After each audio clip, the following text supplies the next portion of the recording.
Assalamualaikum warahmatullahi wabarakatuh. My name is Anggia Putri from International ICT Business, and today I'm going to talk about my internship report at Bank Indonesia West Java at Division of Ministry of MSME Development. And before I start, I would like to thank to Mr. Widarmanti as my academic supervisor. So let's start. First is company profile of Bank Indonesia.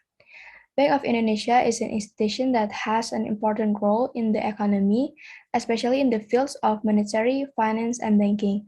A new chapter in the history of Bank Indonesia as an independent central bank in carrying out its duties and authorities began when a new law, namely Law Number 23, 1999, concerning Bank Indonesia declared effective on 17 May 1999 and as amended by the Law of the Republic of Indonesia, number 6, 2009, the activities of Bank Indonesia are not the same as those carried out by Bank in General Bank.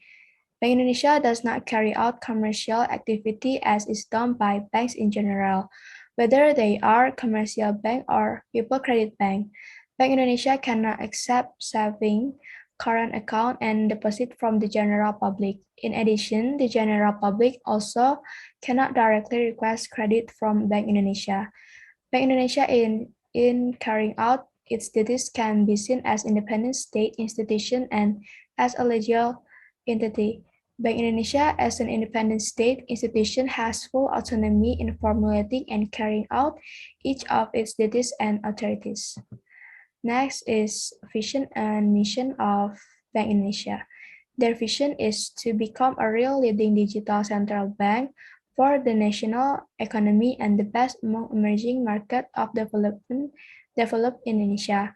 And their mission is to achieve and maintain rupiah value policy through monetary effectiveness and Bank Indonesia policy mix, participate in maintaining the quality of the financial system through the effectiveness of Bank Indonesia macroprudential policy and the synergy of the Financial Service Authority macroprudential policy, and participate in developing the digital economy and finance through Bank Indonesia payment system policy and synergy with government policy and other strategy partner.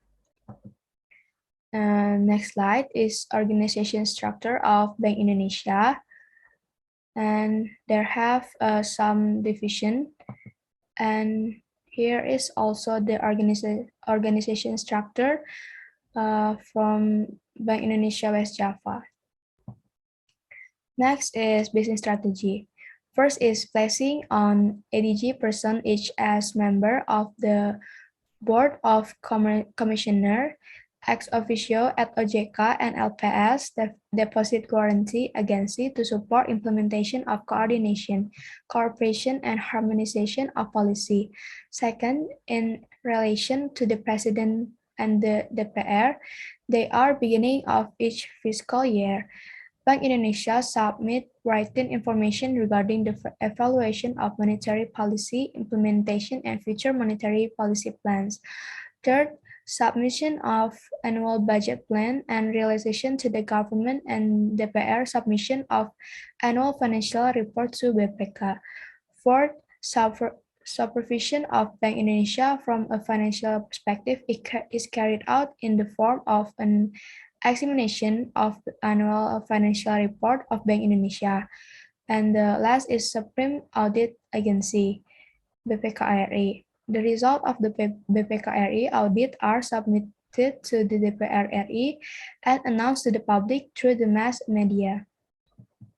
Next is management aspect. From finance aspect, the central bank issue money in the form of paper and coins to meet the needs of the community. Then the central bank keep river or commercial bank deposit and help interbank financial settlement or bankers bank. The central bank maintains and maintain the strength of the financial system and at certain times act as a leader of last resort and in the charge of supervising bank. And from aspect of human resource, Human Resource Development at Bank Indonesia is one of the company internal management program that greatly influence organizational institution. Therefore, Bank Indonesia always strive to form the best and most competent human resource so that later they can make a major contribution to organizational institution. And the relevance of their theory practice.